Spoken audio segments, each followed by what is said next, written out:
I called them one by one: Daniel, Hope, Michael. Straight to voicemail. The nurse told me gently to get my affairs in order. I stared at the ceiling thinking, this is how I go, unanswered, unwanted.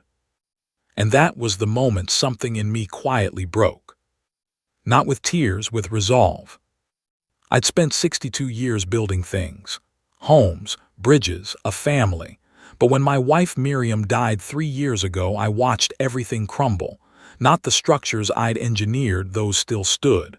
But the connections, the love, the basic human decency of a returned phone call. My kids stopped seeing me as a person.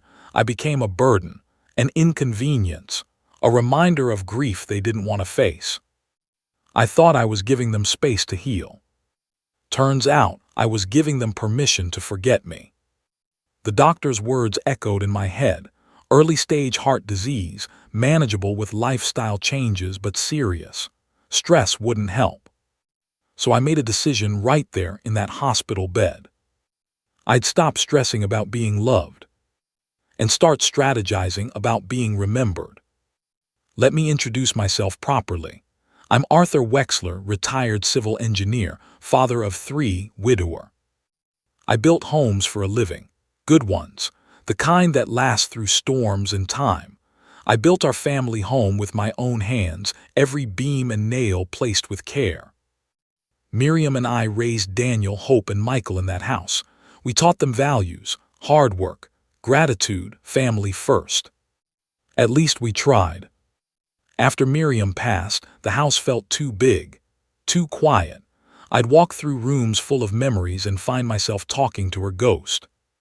The kids came to the funeral. They cried, they hugged me.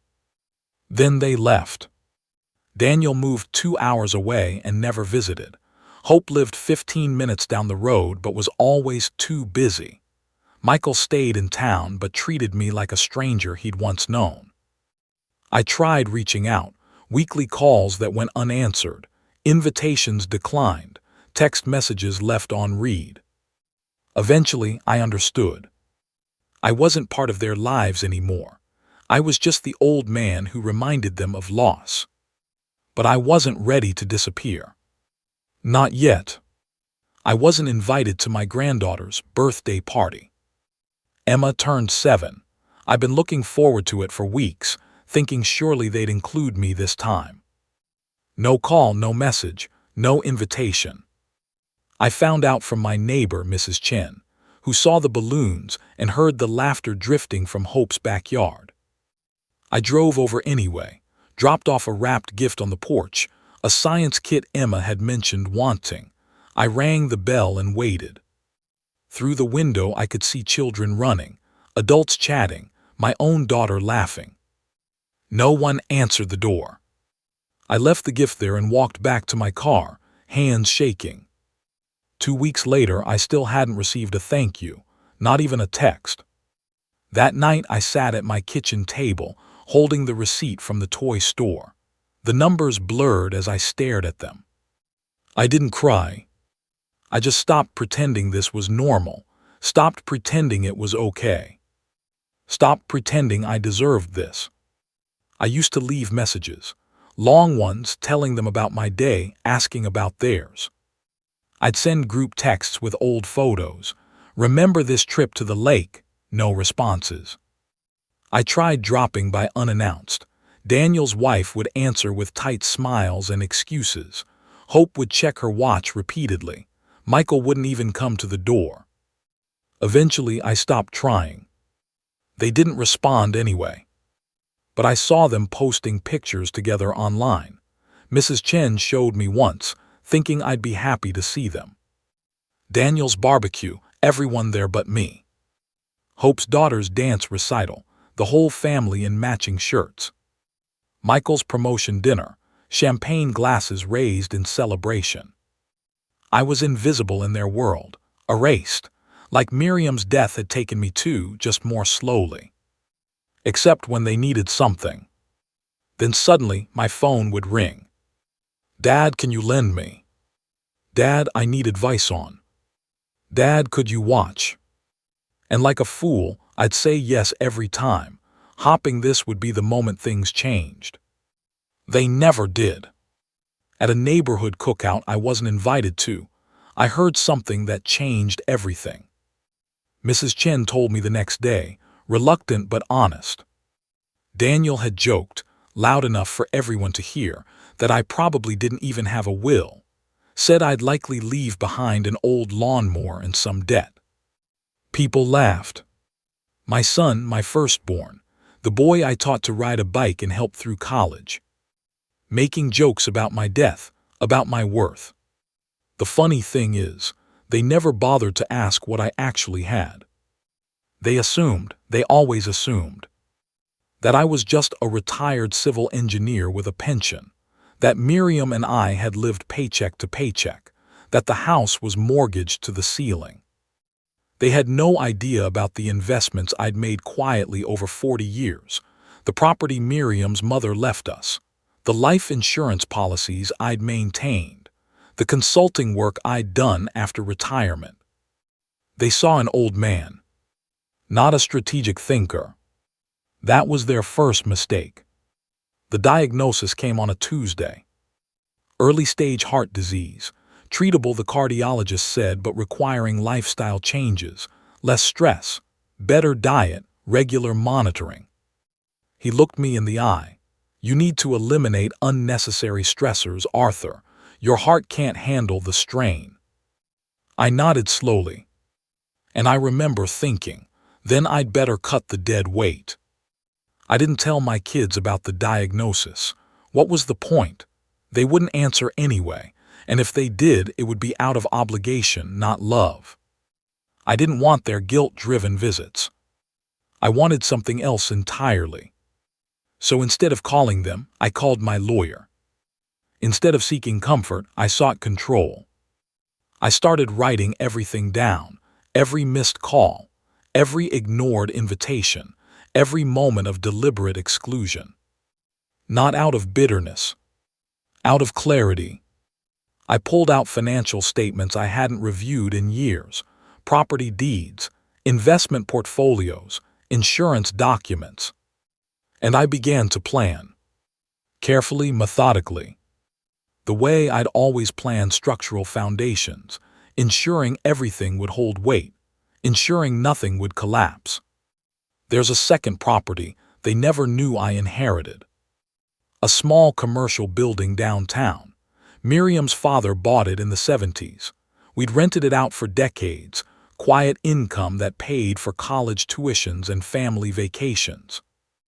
There's a life insurance policy I never canceled after Miriam passed. $500,000, still listing me as beneficiary with clear instructions. There's an old investment in a local media station, a friend's startup I'd backed in the 90s. It grew, substantially. I'd always been quiet with money. Miriam and I lived simply. We didn't flash wealth. We valued security over status. But quiet doesn't mean empty. The kids assumed my silence meant I had nothing. They forgot I'd built a career on reading blueprints and calculating loads, on seeing what others missed, on planning for every possibility. I sat in my study, surrounded by documents, and felt something I hadn't felt in years. Power, not over them, over my own legacy. Thanksgiving came. I saw the family photo online. Someone had tagged Mrs. Chen, who showed it to me thinking I'd be happy. Table full of food, golden turkey, laughing children, my kids all together. I'd eaten a microwave dinner alone, turkey and mashed potatoes in plastic compartments. I didn't feel sorry for myself anymore. Instead, I cleaned out the garage. Not out of sadness, out of strategy. I found boxes of old family photos, Miriam's jewelry, the kids' childhood artwork, things they'd assumed were worthless or forgotten. I sorted through everything methodically. What held sentimental value went into a storage unit downtown, rented under my lawyer's name. What held financial value went into an appraiser's hands. What held neither got donated. I was preparing.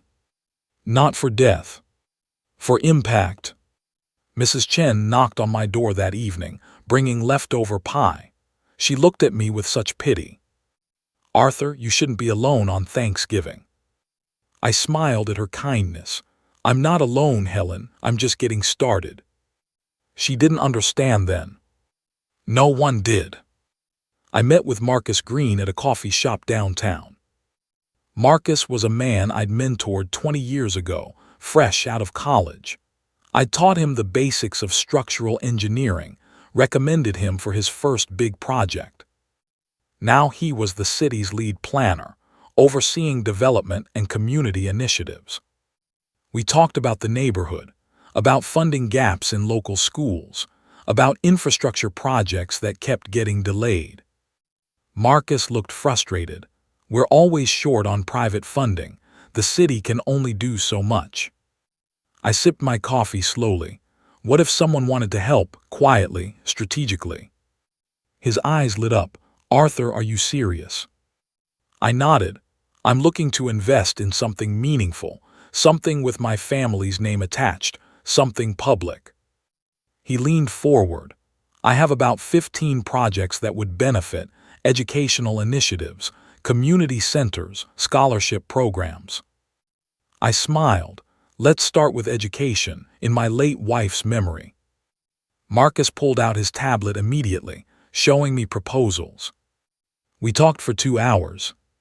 By the end, I'd committed to something that would change everything. I changed the will completely. Everything went into a living trust, not a penny directly to my children. Instead, scholarships in my grandchildren's names, a memorial fund honoring Miriam, community projects bearing the Wexler name. And one specific clause my lawyer highlighted in bold. Beneficiaries shall only access trust distributions if they actively represent the family publicly in charitable initiatives, appearing at minimum one official event annually, on record. My lawyer Patricia raised an eyebrow. Arthur, this is unusual, are you certain? Completely certain. They could contest it. Let them try, I'm of sound mind. I have documentation, and I'm not cutting them off, I'm giving them a choice. She nodded slowly. This will get attention. That's the point, Patricia. They ignored me in private. Let's see how they handle me in public. I signed every document. Notarized, witnessed, legally airtight. Then I authorized the first disbursement. $250,000 to launch the Wexler Family Educational Foundation. With a press release. A friend showed me a photo on Facebook. My daughter Hope hugging a man at some community event. The caption read, "Grateful for the dad I deserved. Thanks for always being there, Rick." Rick, her father-in-law. That one hurt. I stared at the photo for a long time. Hope's smile, the casual cruelty of those words. But instead of breaking me, it did something else. It made the rest easier. I printed the photo, added it to the folder I'd labeled Final Fuel. Right next to Michael's mocking letter, right next to Daniel's excuse texts. Every piece of evidence, every moment of rejection. Not for revenge. For clarity. For the strength to follow through. I called Patricia that night. Move forward with the full announcement. I want it released next week. She hesitated. Arthur, once this goes public. I know, do it anyway. Michael sent a letter to Hope. Mocking me, calling me pathetic, joking about my desperate attempts to stay relevant. It got delivered to my mailbox by mistake. Wrong address, right street. I opened it before realizing the error. I read it twice. The first time it stung, the second time it fueled me. I carefully placed it in a plastic sleeve, dated it, filed it in the folder labeled Final Fuel. I didn't get angry anymore. Anger was wasted energy. I got focused instead. That letter was proof, documented evidence of their contempt. If they ever tried to claim I was being unfair, acting irrationally, punishing them without cause. Well, I had receipts. Literally. I made copies, sent one to Patricia, locked the original in my safe deposit box. Then I sat at my desk and wrote Marcus Green a detailed email about the scholarship fund's requirements. I want the announcement coordinated with local media. I want the family name prominent. I want it unavoidable. Marcus replied within an hour, "Consider it done." The press release went live on a Monday morning. Local engineer Arthur Wexler launches $250,000 educational foundation in family's name. It hit the community newsletter first, then the local newspaper's website, then the evening broadcast schedule. By noon, Marcus called. "Arthur, it's exploding. 3 news stations want interviews. The school board wants to honor you. The mayor's office called." I smiled, good, accept them all. Within hours, my kids started getting asked about it. Hope's coworker, "I didn't know your family was so philanthropic." Daniel's boss, Wexler, "Any relation to the foundation?" Michael's neighbor, "Your dad's all over the news." And they had no answers. Because they'd never asked. Never cared. Never bothered to know me beyond their assumptions. I imagined their confusion, their panic, their sudden realization that the old man they dismissed wasn't quite as irrelevant as they'd thought. My phone stayed silent. They still didn't call. But the world was watching now. Hope showed up on my doorstep Thursday evening. She didn't hug me, didn't smile. She just stood there, arms crossed. "What is this thing with your name on it?" I stepped aside, "Come in." She hesitated, then entered. The house looked different now, cleaner, more organized. I'd removed clutter, kept only what mattered. I poured her tea without asking if she wanted any. Miriam's favorite blend. "So," Hope pressed, "this foundation, this news coverage, what are you doing?" I set the cup in front of her. "Oh, you heard about it." "Everyone's heard about it, Dad. My phone hasn't stopped. People think we're involved." "Aren't you? It's the Wexler Family Foundation. You're a Wexler." She stared at me. "You did this without telling us." "I did a lot of things without telling you. You never asked." The silence stretched between us. She didn't touch the tea. Finally she said quietly, "Why?" I met her eyes. "Because I gave you chances, years of them, you declined." She left 10 minutes later, teacup still full. They finally added me back to the family group chat. 3 years after removing me. Too late. Now I was the topic, not a participant. "Daniel, did you know about this?" "Michael, is this legal?" "Hope, we need to talk to him together." "Daniel, he's trying to manipulate us." "Michael, can we contest it?" I read every message, didn't respond. Let them panic, let them scramble. It was legal. Patricia had ensured every detail was airtight. It was strategic. Marcus had coordinated the timing perfectly. And it was just the beginning. I screenshot the entire conversation, sent it to Patricia with a note, documentation of their priorities. She replied, "Noted, your interview is scheduled for tomorrow at 6 p.m., Channel 7.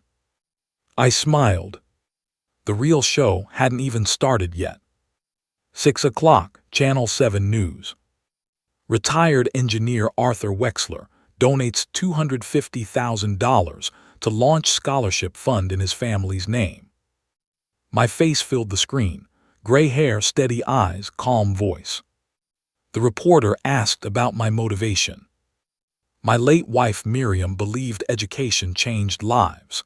This honors her memory and carries our family name forward. What do your children think?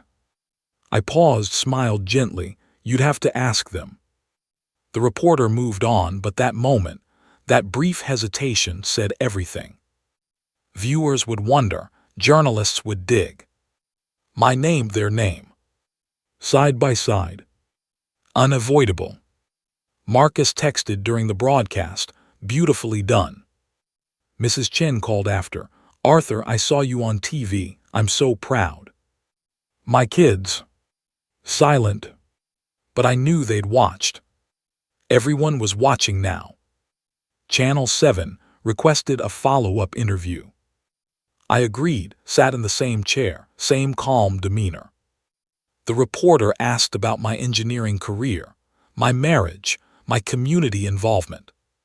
Then, some might wonder why such a generous man would feel compelled to make this so public. I looked directly at the camera. Sometimes the people closest to you can't hear you until everyone else is listening. I didn't name names, didn't need to.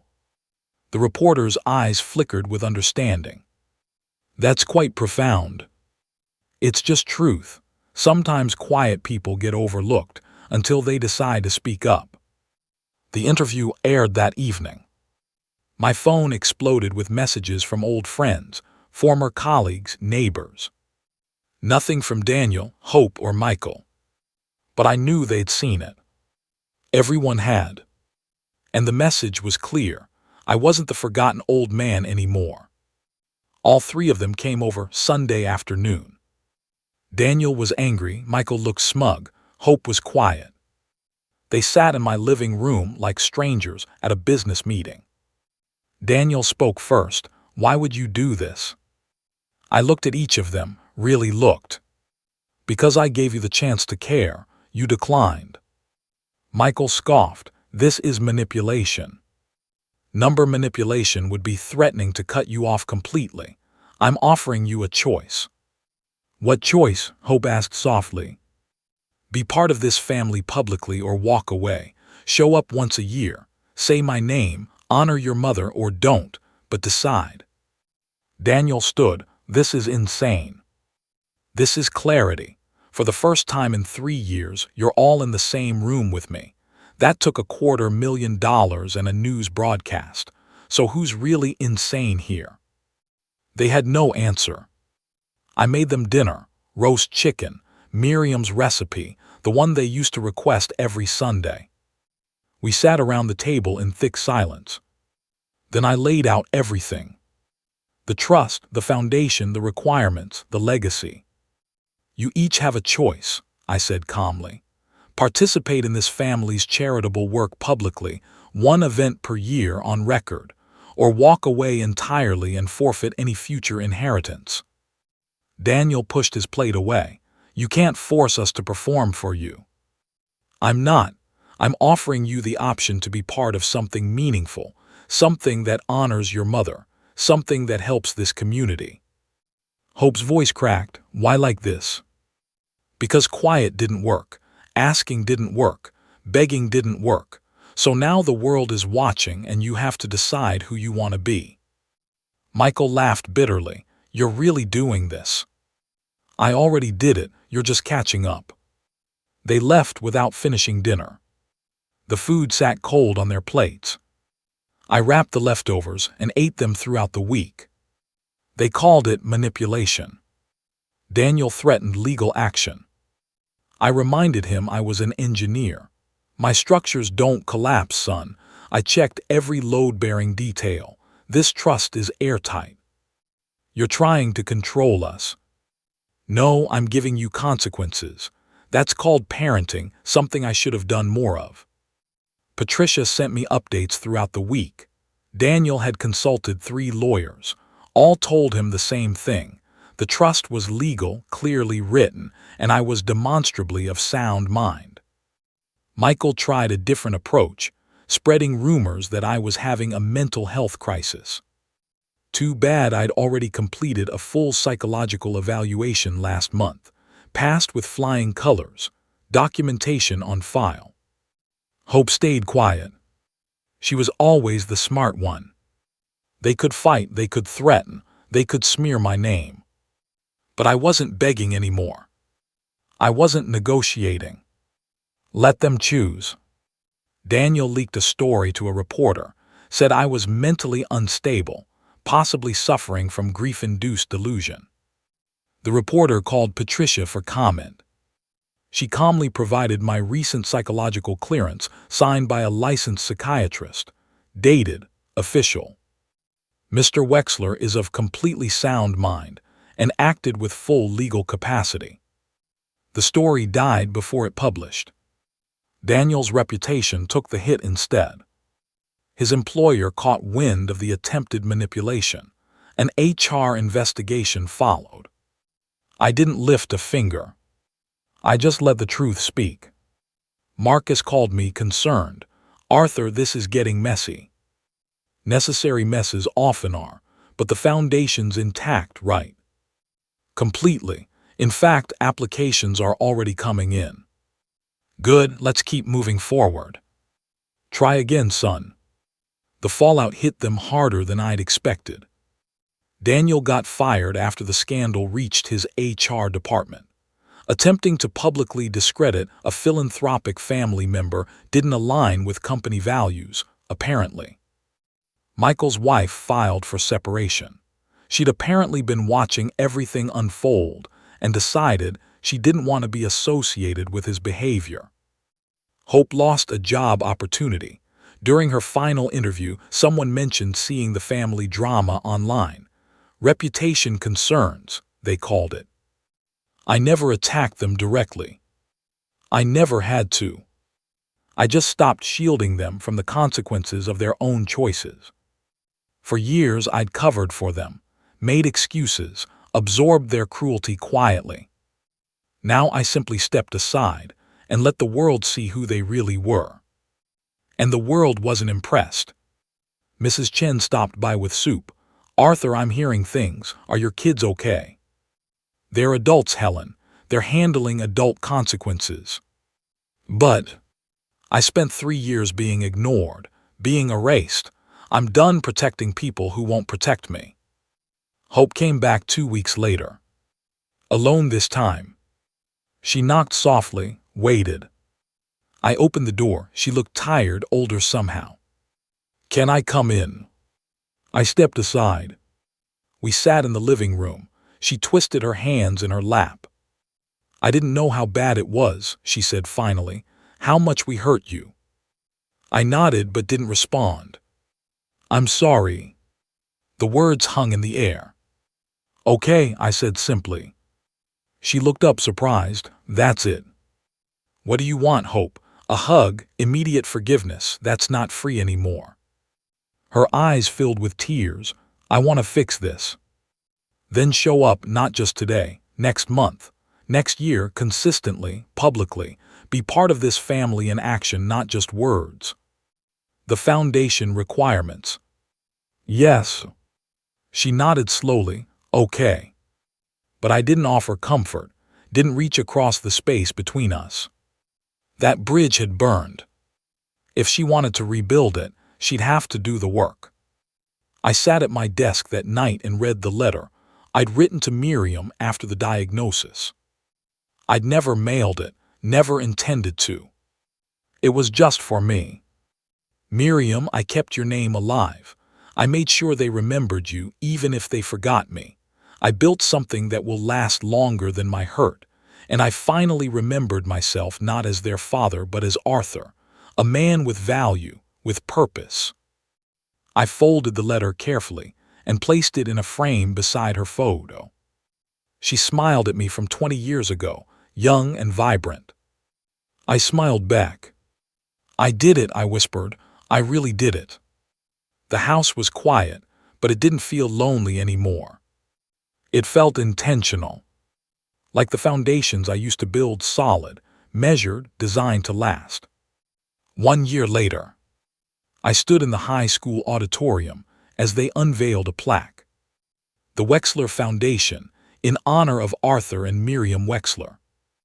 My grandchildren sat in the front row, wide-eyed. Emma smiled at me. She didn't fully understand, but she knew her name was part of something important. The crowd clapped. Hope stood at the side of the stage. She'd shown up, fulfilled the requirement. Daniel and Michael sat in the back, faces unreadable. They'd come barely, but they'd come. As the superintendent thanked our family publicly, reading Miriam's biography and mine, I felt something settle in my chest. Not forgiveness, not reconciliation. Completion. My children didn't speak to me afterward, didn't approach. But I didn't mind anymore. The world was speaking for me now. Every scholarship awarded, every student helped, every time someone read the Wexler name and knew it meant something good. Miriam would be proud. And for the first time in 3 years, I was proud too. Not of my children. Of myself. For refusing to disappear quietly. For turning pain into purpose. For building one last structure that would outlast us all. The Wexler name would be remembered. Just not the way my children expected.